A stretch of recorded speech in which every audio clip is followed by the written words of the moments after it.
Good evening बच्चों। आज हम लोग आईटीआई पॉलिटेक्निक के लिए नया एक्सरसाइज रेशियो एंड प्रोपोर्शन हम लोग आज इस लेक्चर में हम लोग पढ़ेंगे। और आप लोग को फिर से मैं एक बार बता दूं कि आप साइंस के लिए जो कंपटीशन वालों के लिए जो वीडियो मैं बना रहा हूं, ठीक ना, तो वही वाला जो सिलेबस है बच्चे सेम आप लोग का भी रहता है, तो उसी को आप लोग भी फॉलो कीजिए, उसी को आप लोग पढ़िए, उसको वही वाला वीडियो आप लोग देखिए, साइंस का तैयारी हो जाएगा, ठीक ना। बीच में थोड़ा सा वीडियो नहीं बना रहे थे, थोड़ा सा तबीयत देख लेना, थोड़ा साउंड से पता चल रहा होगा तबीयत थोड़ा सा खराब हो गया था, ठीक है। चलिए ठीक, चलिए हम लोग क्लास स्टार्ट करते हैं, ठीक ना बाबू। चलिए देखते बच्चे, आज का क्लास है बच्चे अनुपात और समानुपात, रेशियो एंड प्रोपोर्शन। तो सबसे पहले हम जानते हैं बच्चे रेशियो किसको कहेंगे, मीन्स अनुपात। जैसे आपको अनुपात नाम से ही आपको पता चल रहा होगा, अच्छा क्वांटिटी जो होगा वह बटा में होना चाहिए, बिल्कुल सही बात है।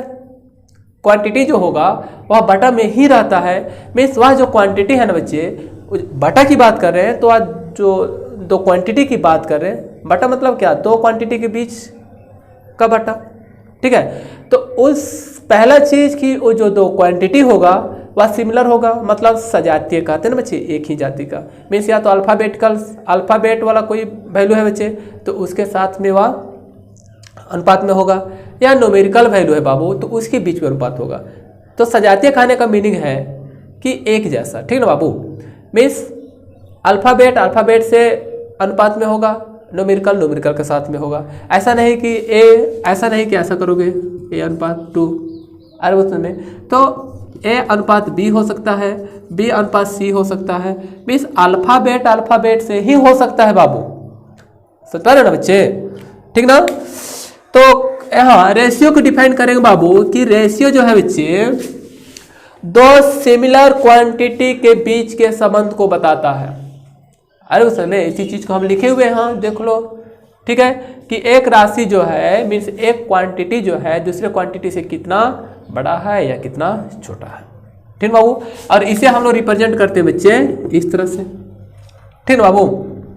मीन्स जैसे बात करो यहाँ पर ए अनुपात बी, देख लो ए अनुपात बी।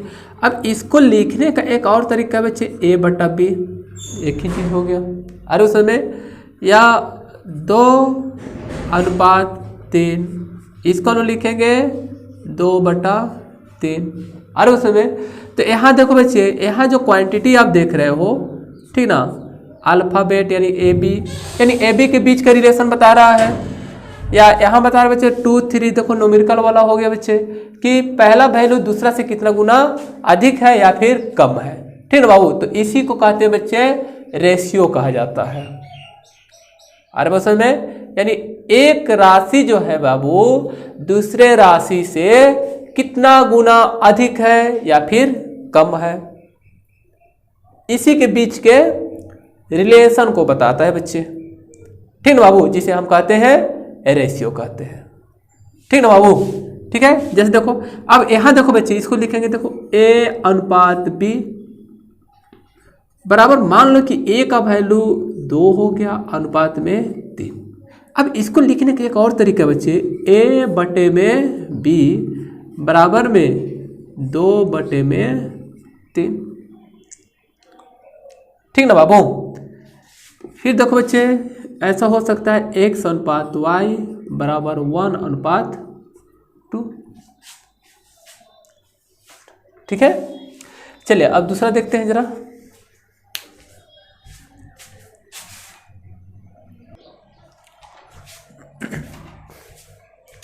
चलिए दूसरा दिखे बाबू समानुपात यानी प्रोपोर्शन। एक था रेशियो, ठीक है, जो दो क्वांटिटी के बीच संबंध बताता है बच्चे कि एक क्वांटिटी जो है दूसरा से कितना गुना अधिक है, ठीक ना बाबू, या कम है। प्रोपोर्शन जो होता है बच्चे, प्रोपोर्शन बताता है कि दो अनुपात जो होता है बच्चे वह हमेशा एक दूसरे के बराबर होता है। अब दो अनुपात के लिए बच्चे 4 राशि होना चाहिए, तो उसी को यहां लिखा है, पहली और दूसरी राशि का अनुपात, तो ये एक अनुपात हो गया बच्चे। तीसरी और चौथी राशि के अनुपात के बराबर होता है बाबू, ठीक ना। तो उसी को कहा जाता है बच्चे समानुपात कहा जाता है। यानी दो अनुपात का जो वैल्यू होगा बाबू वह आपस में बराबर होता है बच्चे, या फिर कह सकते हो वह कांस्टेंट होता है, जिसे हम कहेंगे बाबू समानुपात कहेंगे। अब उस समय क्या कहते हैं बच्चे, समानुपात कहते हैं, ठीक ना। जैसे अब समानुपात को ना बाबू लिखने का देखो इस तरह से इसका सिंबल रहता है, यानी क्वांटिटी के बीच में। जैसे देखो दो क्वांटिटी ए अनुपात बी। अब यहां देखो बच्चे, या तो इस तरह से करो आप समानुपात, ठीक है बाबू, सी अनुपात डी। देखो दो अनुपात हुआ ना बाबू, दो अनुपात जो होता है बच्चे बराबर होता है। या इसको लिखने का एक और तरीका बच्चे, ए अनुपात बी बराबर में सी अनुपात डी हो जाएगा बाबू, ठीक ना। अब इसको हम लोग लिखेंगे बच्चे, देखो ए अनुपात मतलब बटा बोले थे ना बाबू, बराबर में, ठीक ना। या इस तरह से लिख देते हैं सी बटा डी। और ई वाला जो देख रहे हो बाबू, ई वाला बराबर को रिप्रेजेंट करता है, इक्वल बताता है बच्चे। तो बीच में जब बराबर होगा बाबू, ठीक है, तो आपको मैथमेटिक्स का रूल तो पता ही है, ठीक है। अगर दो वैल्यू जो हो यानी क्वांटिटी जो है बच्चे रेशियो में रहे, बीच में बराबर होगा बाबू, तो उसको क्रॉस मल्टीप्लिकेशन करते हैं। मीन्स यहां मल्टीपल करेंगे बाबू, ए को डी से, बी को सी से, बाबू इस तरह से रिलेशन आएगा। अरे उस समय यानी कहे तो देखो ए को डी से, यानी पहला को लास्ट के साथ गुना कर दो आप। और देखो बाबू बी इंटू सी, बाबू देखो बी इंटू सी, यानी दूसरा को बाबू सेकेंड के साथ मल्टीपल करो। जैसे यहां देख लो आप, ए बटे बी बराबर में सी बटे में डी, है ना बाबू। इसको क्रॉस मल्टीप्लिकेशन कर देंगे बाबू, तो ए इंटू डी हो जाएगा बच्चे, और बी इंटू सी हो जाएगा बाबू, ठीक ना बच्चे। अब इसको ना, सॉरी मल्टीपल है यहां पर, अब इसको कैसे लिखा जाएगा बाबू, अगर शॉर्ट में लिखना चाहो तो पहला को लास्ट के साथ, सेकेंड को थर्ड के साथ मल्टीपल कर दो, यानी ए गुना डी, ए देखो ए गुना डी, यानी ए गुना डी हो गया बाबू, बराबर में बी गुना सी हो गया बाबू, बी गुना सी हो गया बच्चे, यही ना आएगा बाबू, ठीक है। तो या तो इसको बटा में करके क्रॉस मल्टीप्लिकेशन करो, या डायरेक्ट यहीं से आप इसको कर लो, ठीक बाबू। और इसमें से क्वेश्चन देता है बच्चे, पॉलिटेक्निक हो ITI में हो, एक या दो सवाल दे देता है इसमें से, और आसान सवाल आता है, उतना टफ नहीं देता है, ठीक ना। चलिए देखते हैं, प्रॉब्लम देखते हैं, ठीक ना।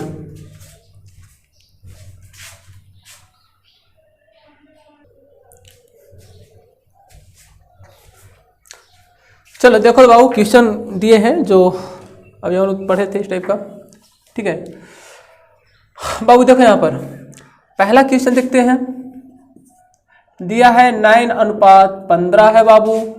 फिर यहाँ ना समानुपात दिया है बच्चे 45 अनुपात यहाँ वाट, मतलब कुछ नहीं है। तो बोल रहा है कि यहाँ क्या होना चाहिए। तो सपोज करो कि यहाँ पर XYZ जो भी वेरिएबल मानना है आप मान लेना वहाँ से, ठीक ना। तो यहाँ भी थोड़ा देर पहले हम बताए थे A अनुपात B समानुपात C अनुपात D, या तो आप इसको लिख सकते हो A बटे में B बराबर में C बटे में D, यानी A इंटू में D बराबर B इंटू में C, ऐसी ना बाबू। या पहला के साथ लास्ट का गुना करो तो हो जाएगा बच्चे A इंटू डी बराबर में दूसरा के साथ तीसरा को गुना करो तो B इंटू सी, बाबू यही वाला हो जाएगा, ठीक है। तो बच्चे देखो हम लोग ऐसे ही करते हैं, देखो पहला को लास्ट के साथ मीन्स इसके साथ गुना करेंगे तो ये हो जाएगा 9x, होगा ना बाबू 9x बराबर में दूसरा को तीसरा के साथ, यानी 15 इंटू 45, 9 × 5 = 45, यानी x बराबर 5 इंटू 45। चलो इसको मल्टीपल कर दो, आंसर निकल आएगा। ठीक ना बाबू। चलो दूसरा क्वेश्चन देखते हैं बच्चे। 2:3 समानुपात है बच्चे 4 अनुपात यहाँ वाट है, इसके बदले में x मान लिए बाबू। अब पहला को लास्ट के साथ कर दो बच्चे मल्टीपल, तो ये हो जाएगा बाबू 2x बराबर, दूसरा को तीसरा के साथ करो बाबू तो 12 हो गया, है ना बाबू। ये निकल कर आ गया x बराबर 6, है ना बाबू। उम्मीद करते हैं बाकी इस टाइप का जो सवाल होगा आप लोग बना लोगे। ठीक ना, हम चलते हैं दूसरा टाइप का सवाल में।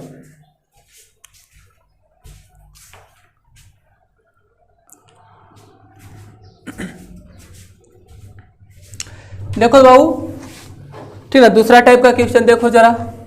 चलिए पहला क्वेश्चन हम यहाँ सॉल्व करते हैं बाबू। देखो a अनुपात b बराबर दिया हुआ है 2:3 है बाबू। दूसरा दिया है बच्चे b अनुपात c इक्वल टू 4:5 दिया हुआ है। तो पूछ रहा है बाबू यहाँ पर a अनुपात b अनुपात c का मान क्या होगा बोल रहा है, यानी a b c। ठीक ना बाबू, तीन ही तो क्वांटिटी है इसमें, तो पूछ रहा है तीनों का अनुपात क्या होगा। ठीक ना बाबू। तो बच्चे यहां देखो a अनुपात b, बाबू देखो यहाँ b जो है बच्चे यहाँ इंड कर रहा है, b का वैल्यू यहाँ देखो बाबू 3 है, और इसमें देखो बाबू b स्टार्ट कर रहे हैं बच्चे, b का वैल्यू 4 है। लेकिन अगर हम निकालेंगे बाबू a अनुपात b अनुपात c, तो b का वैल्यू जो होना चाहिए बाबू एक ही होना चाहिए। कोई भी क्वांटिटी हो तो होगा तो एक ही होगा, है ना बाबू। तो b का जो वैल्यू है बच्चे उसको कॉमन करना पड़ेगा बाबू। तो उसको कॉमन करने के लिए देखो हम लोग कैसे करेंगे।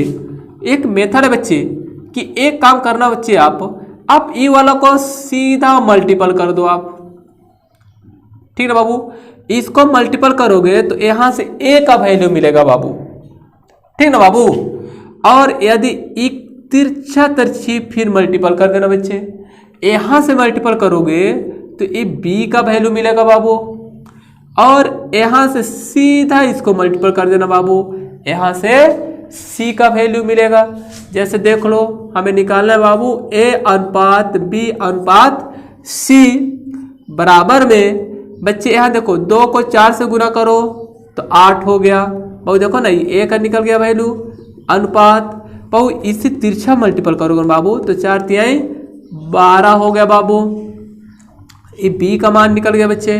फिर यहाँ से इसको गुना कर दो आप तो a निकल कर आ जाएगा बच्चे, c का वैल्यू आएगा यहाँ से 5 तिहाई 15। ठीक है बाबू। तो ये अनुपात हो गया बाबू a अनुपात b अनुपात c बराबर 8, 12, 15 का अनुपात निकल कर आ जाएगा। यानी मीन्स a का वैल्यू 8 होगा बच्चे, b का 12 और c का 15 हो जाएगा। ठीक है ना बाबू। ठीक है, फिर से दूसरा क्वेश्चन देख लो। सेकेंड नंबर देखो बाबू, a अनुपात b बराबर दिया हुआ है बाबू 3:4 है बच्चे, और दूसरा दिया है b अनुपात c इक्वल टू बच्चे यहाँ पर है ना 5:7 है बाबू। ठीक है बाबू, कैसे कैसे अभी बताए ना बाबू बच्चे, बड़ा आसान है बाबू। एक काम करना ना, आप इसको गुना कर दो, सीधा गुना कर दो, आप मल्टीपल करो सीधा, है ना बाबू। तो सीधा मल्टीपल करोगे तो a का वैल्यू मिलेगा, और इसको तिरछा मल्टीपल करोगे बाबू तो यहाँ से b का वैल्यू मिलेगा बच्चे। क्योंकि बताए हैं ना बाबू b का वैल्यू कॉमन होना चाहिए इसलिए। ठीक है बाबू, और यहाँ से इसको मल्टीपल करो बाबू, c का वैल्यू मिलेगा। चलो देखते हैं।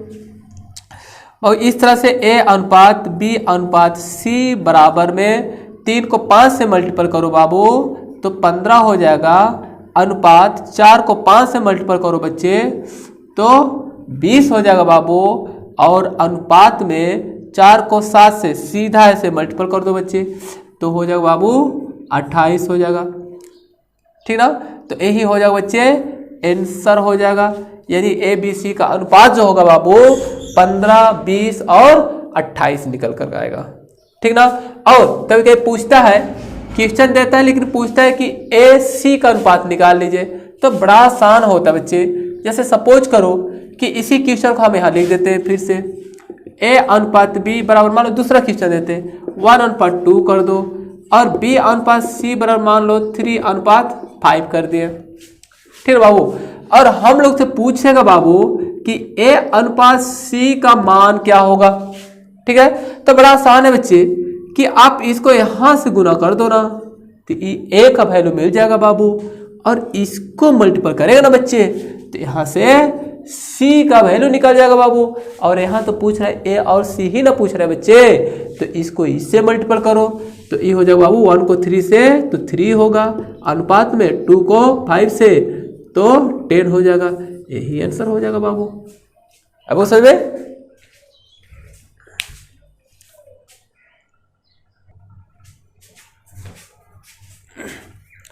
चल देखो तो बाबू दूसरा टाइप का क्वेश्चन है, ठीक ना, मतलब उसी टाइप का है, लेकिन इसमें जो है ना बाबू देखो इसमें 3 रेशियो है ना बाबू। देखो तो ए बी है, बी सी है और सी डी है, ठीक ना। और उसमें क्या था, ए बी था, बी सी था, राइट ना, ए बी या सी डी जो भी था, ठीक है। यानी इसमें निकालना होगा बच्चे ए बी सी डी, मैंने ए बी सी डी जितना क्वांटिटी दिया है सभी क्वांटिटी के बीच का अनुपात निकालना है, ठीक ना बाबू। चलिए देखते हैं पहला क्वेश्चन, यह है पहला वाला। दिया बच्चे ए बी, ए अनुपात बी बराबर दिया बच्चे 2/3 दिया है बच्चे। फिर देखो बाबू बी सी दिया हुआ है 5/6 दिया हुआ है। फिर सी डी का मान है बाबू 3/4। ये हो गया पहला क्वेश्चन। तो पूछ रहा है बच्चे ए अनुपात बी अनुपात सी अनुपात डी, ठीक है बाबू। 4 राशि दिया हुआ है और सभी का अनुपात पूछ रहा है कितना होगा। तो बाबू ध्यान देना जरा, देखना तो बाबू इसको टोटल यहां से यहां तक आप मल्टीपल कर दो, ठीक है बाबू।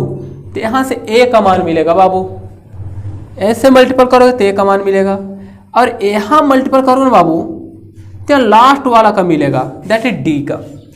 ए और डी मिल जाएगा, कोई अब बचा बाबू 2 ठो बचा है ना। अब अगर आप यहां से मल्टीपल करो इस कॉर्नर को 5 से और 5 को 3 से, ठीक है बाबू, तो यहां से मिलेगा बाबू बी का मान। अब वो समझ में 3 को 5 से 5 को 3 से तो मिलेगा बच्चे बी का मान। फिर 3 को 6 से, अरे बाबू समझ में 3 को 6 से और 6 को फिर 3 से मल्टीपल कर दो आप, तो मिल जाएगा बच्चे यहाँ पर और सी का मान, ठीक ना बाबू। चलो देखते हैं, इसको मल्टीपल करते हैं। 5 दूनी 2 5 10, 10 यहीं 30 हो गया अनुपात। बाबू देखो ये कॉर्नर को 3 5 और 3 को 3 5 15 यहीं 45 हो गया बच्चे। फिर देखो बाबू 3 को 6 से 6 3 18 यहीं 18 54 हो गया बाबू। फिर देखो बाबू यहाँ से 6 3 18, सॉरी टोटल ना 6 3 18, देखो ई वाला जो है ना डी वाला बाबू, टोटल को मल्टीपल कर दो आप, 6 3 18 चौका 72 हो गया बाबू, ठीक है। फिर से एक बार देखो बच्चे, सीधा यहां से यहां मल्टीपल करते हो 2 5 3, सीधा मल्टीपल करोगे तो ए का वैल्यू मिलेगा बाबू। और लास्ट वाला में सबके जितना लास्ट वाला क्वांटिटी आप देख रहे हो बच्चे, सभी के सभी को आप मल्टीपल करोगे बाबू तो यहां से मिलेगा बच्चे डी का वैल्यू मिलेगा बाबू। अब 3 को बच्चे देखो कॉर्नर से मिलाना बाबू, 3 को 5 से, ठीक है बाबू, और जितना मल्टीपल जितना उसका गुणनफल होगा बाबू उसको 3 से मल्टीपल करेगा तो सी का बी का वैल्यू मिलेगा। फिर 3 को 6 से और 6 के साथ 3 का, अरे उस समय तो ऐसे मल्टीपल करेगा तो ई वाला मिल जाएगा बाबू, डी का वैल्यू मिलेगा, ठीक ना। तो इस तरह से देखो मल्टीपल किए तो यहाँ पर आ गया। अब इसमें देखो बच्चे कोई ऐसा वैल्यू है जो सब में कॉमन है, 3 है। 3 जो है 30 में भी है, 45 में भी है, 54 और 72 में है, ठीक ना। 3 है बाबू जो सभी, ठीक ना, क्वांटिटी में कॉमन है। तो 3 से डिवाइड कर दो आप, 3 से डिवाइड करेंगे तो यहाँ हो जाएगा बाबू 30 होगा, और यहाँ 15 होगा, और यहाँ 18 होगा, और यहाँ 24 हो गया। ए मान निकल कर आ गया बाबू ए अनुपात बी अनुपात सी, और डी का अनुपात निकल कर आ गया बच्चे, ठीक ना। चलिए देखते हैं दूसरा सवाल, देखते हैं बच्चे यहाँ पर। चलो दूसरा देखो तो यहाँ दिया हुआ है ए अनुपात बी बराबर दिया हुआ बच्चे 3:4 दिया हुआ है, 3:4 है बाबू। बी अनुपात सी बराबर दिया हुआ है 2:5 है बच्चे। सी अनुपात डी बराबर बाबू दिया हुआ है 3:5 दिया है। तभी थोड़ा देर पहले बताए ना बाबू कैसे करना है। बाबू ध्यान से देखना जरा, ई टोटल को आप मल्टीपल कर दो। पहले यहाँ लिख देते ए अनुपात बी अनुपात सी अनुपात डी बराबर, ई टोटल को मल्टीपल करो तो यहाँ से एक अन मिल जाएगा बाबू। इसको इससे मल्टीपल करना, फिर इसको मल्टीपल कर दो, बड़ा आसान है बाबू। तो ये बी का मान निकल जाएगा और यहाँ से 2 क्वांटिटी उठा देना, फिर यहाँ से तीसरा मल्टीपल कर देना, यहाँ मिलेगा सी का टोटल मल्टीपल कर देगा बाबू तो मिल जाएगा बच्चे यहाँ पर वैल्यू डी का मिलेगा बाबू, यहाँ पर वैल्यू, ठीक ना। तो देखो 3 दूनी 6 18 हो जाएगा। देखो तो बाबू 4 दूनी 8 त्रिका 24 हो गया। देखो तो बाबू 4 × 20 3 60 हो गया, 4 × 20 ठीक बाबू बच्चे 100 हो गया। चलो 2 जो है बाबू सब में कॉमन है तो 2 से ना और डिवाइड कर दो तो 9 दूनी 18 12 दूनी 24 30 दूनी 60 50 दूनी 100 निकल कर आ गया बाबू। ए अनुपात बी अनुपात सी अनुपात डी का मान निकल गया। ठीक है बाबू, बाकी क्वेश्चन है आप प्रैक्टिस कर लेना। हम उम्मीद करते हैं कि आपको समझ में आ गया होगा। ठीक है बाबू, फिर हम लोग मिलते हैं नेक्स्ट वीडियो में, और नेक्स्ट वीडियो में हम जिस टाइप का क्वेश्चन आता है और दूसरा टाइप का क्वेश्चन हम देखेंगे। ठीक है बाबू, ओके, थैंक यू बाबू। सब्सक्राइब और शेयर जरूर करना। ठीक है बाबू।